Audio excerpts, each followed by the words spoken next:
तोरा जियो के मोबाइल छोड़ी दिल कहोगे कोना डीजे वाला छोरा पटल कहोगे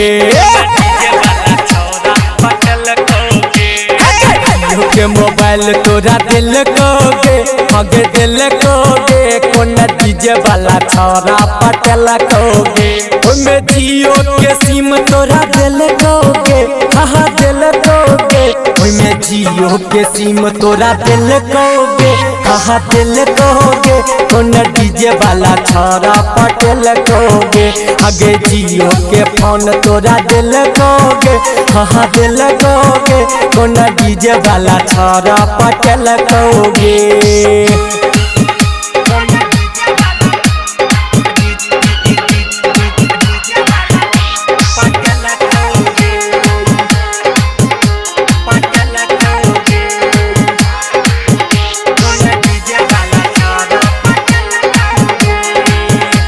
Presented by Nancy Films and DJ Umesh Sukhipur बाजार। हगे डीजे वाला बुक कल कोगे साटा हगे डीजे वाला बुक कल कोगे साटा भगेल हल हमरा चलल गे पाता हमरा आटा के तू क दिल ही गिल डीजे वाला के छोड़ी द दिल ही दिल लाली क्रीम तोरा दिल कहोगे हग दिल कहोगे कोना डीजे वाला छोरा पटल कहोगे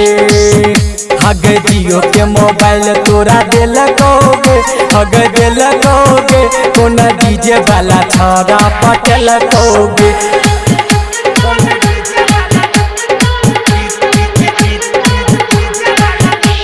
Presented by Nancy Films and Music Gandhrain Chowk DJ Umesh Sukhipur बाजार। हगे राइटर संजीत संग कल ही बहाना हगे राइटर संजीत संग कल ही बहाना डीजे समी बॉस भेलो दीवाना गायक किसाना के तूने बदल ही छुपके से अब के तू दिल तोड़ दिल ही हमर खायल सामान जुठिए लगोगे कोना डीजे वाला छोरा पटल कहोगे हगे जियो के फोन तोरा दिल कहोगे हाँ दिल कहोगे कोना डीजे वाला छोरा पटल कहोगे के मोबाइल तोरा दिल कहोगे हगे दिल कहोगे कोना डीजे वाला छोरा पटल कहोगे ओमे जियो के सिम तोरा दिल कहोगे हाँ दिल कहोगे ओमे जियो के सिम तोरा दिल कहोगे हाँ दिल कहोगे कोना डीजे वाला छोरा पटल कहोगे हगे जियो के फोन तोरा दिल कहोगे हाँ दिल कहोगे कोना डीजे वाला छोरा पटल कहोगे।